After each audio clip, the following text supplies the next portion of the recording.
What's going on, YouTube, and welcome to the Kudos Review channel. I just recently moved to New York City, so I have been away from the markets for a little bit of time. And what better way to just dive right back in than to get into some important cryptocurrency news. So today I really want to be talking about the market. Are we in a bull or a bear market? What whales and smaller investors are doing, as well as kind of what the governments around the world are doing, as well as politicians. I want to talk about the recent Qubit hack that led to an $80 million loss of funds in the Qubit protocol, as well as discuss a little bit of ICP news and Fidelity's recent application for 2 ETFs, including an ETF for the metaverse.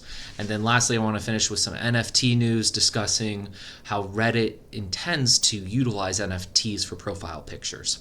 So without further ado, let's get into this first article. Bull or bear market, Bitcoin losses from panic selling mount in 2022. Curious behavior sees investors selling coins for less than they purchased them for, which Bitcoin still notionally is in a bullish uptrend. Bitcoin sellers' losses are mounting as BTC price downturn shows that some investors are panicking at the current prices.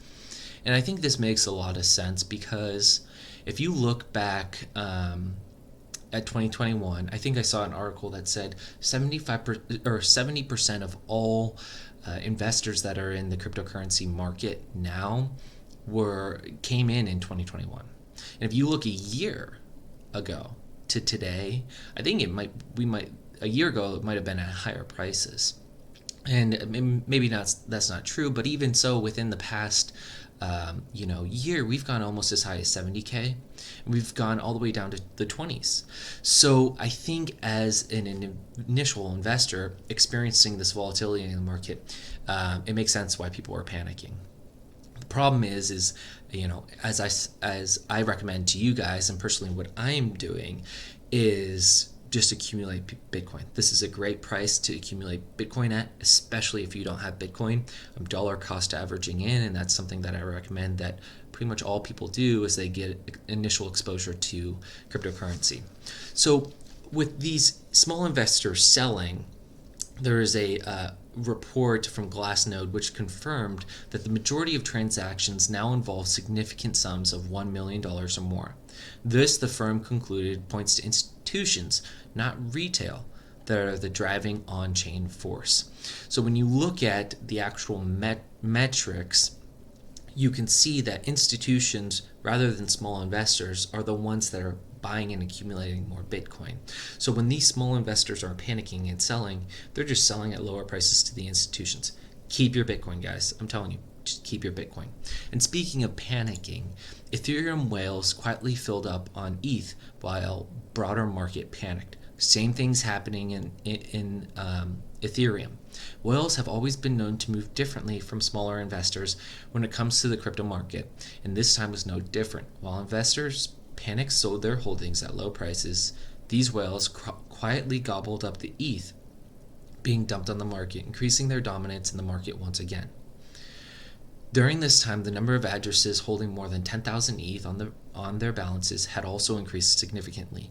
These whales had altogether purchased more than $500 million in ETH in only a couple of weeks.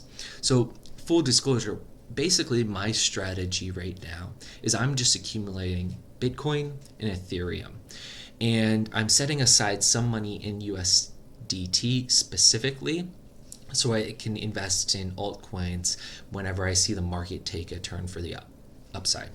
So keep accumulating Bitcoin and Ethereum, guys. This is not financial advice, but I think it's a really good time to do that. So speaking of the FUD that's causing this panicking, the White House just recently noted that it's preparing an executive action to regulate crypto as a matter of national security. It says the White House is reportedly preparing an executive action that will instruct federal agencies with regulating cryptocurrencies as a matter of national security. It says the National Security Memorandum would assign portions of the government the task of analyzing digital assets and putting together a regulatory framework that would cover cryptocurrencies, stablecoins, and non-fungible tokens. in my head, this is not something that's scary. This is more so something that allows the government to notify the public at large that we're looking at cryptocurrencies. I don't expect an executive order that's going to be restricting trading on cryptocurrencies or anything extensive, but in all fairness, an executive order really could mean anything. But my guess it's going to be more generic, and that kind of lines with what a spokesperson had said about the executive order. It says this is designed to look holistically, right? Keyword holistically, at digital assets and develop a set of policies, right? Not rules, not regulations, policies, which are more generic, that give coherency to what the government is trying to do in this space. They go on to say, because digital assets don't stay in one country, it's necessary to work with other countries on synchronization. I think that makes sense. So moving on, in Russia, Putin backs crypto mining despite Bank of Russia's hard line. The Bank of Russia proposed a total ban on crypto mining and trading.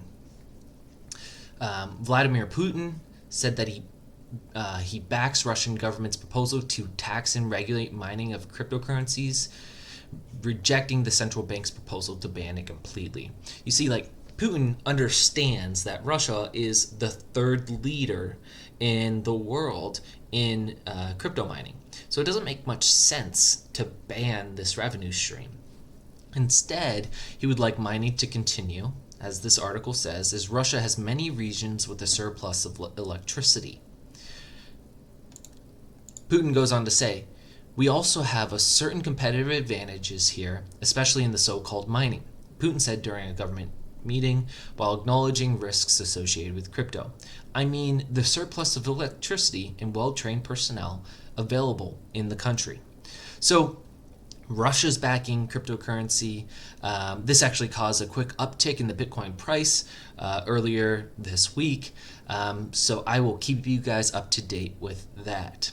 Moving on, Qubit Finance suffers an $80 million loss following a hack in which they managed to steal 206,000 Binance coin from Qubit's Qubit Bridge protocol. If you look at Qubit is basically a lending protocol. It's a DeFi protocol. And if you look at their website, you can see it says right here, warning, do not supply any asset. This is a really big blow to Qubit. It says hackers were able to access and steal over $80 million from Qubit Finance, which is based on the Binance Smart Chain. The protocol confirmed via a tweet Friday. The address linked to the assault stole 206,000 Binance coin from Qubit's Qbridge protocol. In a report from the security firm Certic, the attacker utilized a deposit option in the Qbridge contract to illegally mint 77,000 QX ETH, which is an asset representing Ether bridged via Qubit. The protocol was duped into believing the attackers had deposited money when they didn't. As a result, they were able to transfer that ETH for Binance and then just withdraw a ton of Binance coin. The Qubit team sent out a statement to notify clients that they are still monitoring the hacker and their impacted assets. You can see here, this is the proposal essentially they sent to this hacker. It kind of makes me feel bad. If you read it, it says, this is the Qubit finance team. We propose to negotiate with you directly before taking any further action. The exploit and loss of funds have a profound effect on thousands of real people. True, it really sucks, but that's the responsibility of Qubit Finance. That was a mistake on their part. It stinks. And then this last part is really what gets me. It says, if the maximum bounty offer is not what you're looking for, we're open to have a conversation. Let's figure out a solution. Well, it's just basically like a fishing line. They're throwing a line to the hacker with no benefit to the hacker. So the hacker reaches out and says, fine, let me keep 90%, you can have 10%. that's only going to essentially dox the hacker. So I don't see any reason why the hacker would reach back out to Qubit Finance. Qubit Finance can't promise them that they're going to be safe. I mean, it's really sad what happened here. So I want to go on to some other news. So ICP, you guys might know ICP launched at maybe around $500. I mean, its initial launch, and since then it's dropped about 97%. Really, it's kind of looking for its bottom at this point. ICP stands for the Internet Computer. It says but in recent news, something that's really going to take Internet Computer to a new level is its first DEX is being launched soon. It says Definity Foundation's Internet Computer blockchain has welcomed its first decentralized exchange named Sonic. That's really cool. It's a sweet name. The first decentralized exchange on Definity Foundation's Internet Computer blockchain went live this week. First version of the new DEX called Sonic launched to mainnet on Sunday. There are initially only 3 pools for token swaps using its native token, Internet Computer. You can see they're doing a wrapped ICP and Cycles token. So this is really awesome. It's going to bring a lot of investors to the space. I think it's a really good project what Definity is doing with ICP. Unfortunately, all those early investors just kind of dumped the token, and so it got a lot of flack for that. So that's some really interesting news. I will be keeping my eye on that. In recent news, Fidelity files 2 more ETFs for the metaverse crypto industry. Asset management firm Fidelity has filed 2 more ETFs with the SEC to track crypto firms and those active in the metaverse niche. This is interesting because this is really coming on the tails of the SEC rejecting Fidelity's Bitcoin ETF. And so directly after, they filed 2 ETFs. One is more, it seems to be, here I actually have the filing here.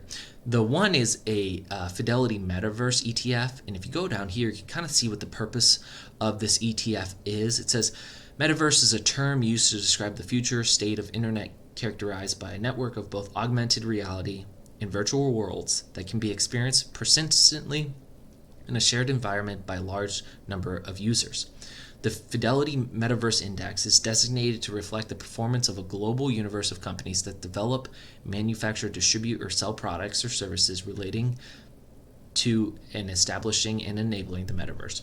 So really, it just seems like it's an ETF that just kind of represents all things and all companies that are involved in the metaverse in any way.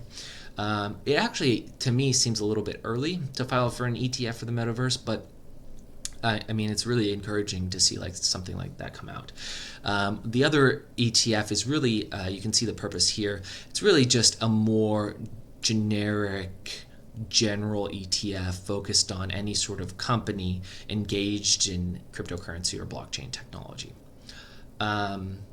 So moving on, lastly, I want to talk about how Reddit reportedly is testing NFT profile picture functionality.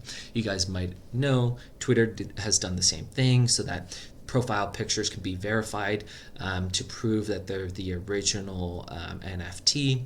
Very cool what's happening in the NFT space there. Well, Reddit wants to do the same thing. Reddit, one of the largest micro-posting sites on the internet, is reportedly venturing further into the world of non-fungible tokens. The company is testing a new functionality that allows users to set NFTs as profile pics, something Twitter is already doing now. This to me is very interesting because Reddit already has a strong cryptocurrency community, including on the cryptocurrency subreddit, in which on that subreddit they use moons, which is basically a token that you can tip to fellow posters for their certain posts. And I wonder if they're going to do some sort of functionality between moons and these NFT profile pictures. It's very interesting what's going on. They said that we're always exploring ways to provide value for users and communities on Reddit. At the moment, we're testing the ability to use NFTs as profile pictures, avatars, and verify ownership. And lastly, it says Reddit follows the lead of another social media giant, Twitter, which launched a similar functionality recently, allowing verified users of the platform to set NFTs as their profile pictures and verify ownership of these assets. It's really amazing what's happening in the NFT industry. In some ways, it's picking up more than just the global cryptocurrency industry. So I will definitely keep my eyes on that. And that's it for the news today. And thank you guys very much for tuning in. If you liked what you saw here and you want to see me produce more videos, please make sure to like and subscribe to my channel. And I will be making sure to get these out, if not every other day, at least 2 or 3 weekly. So thank you very much.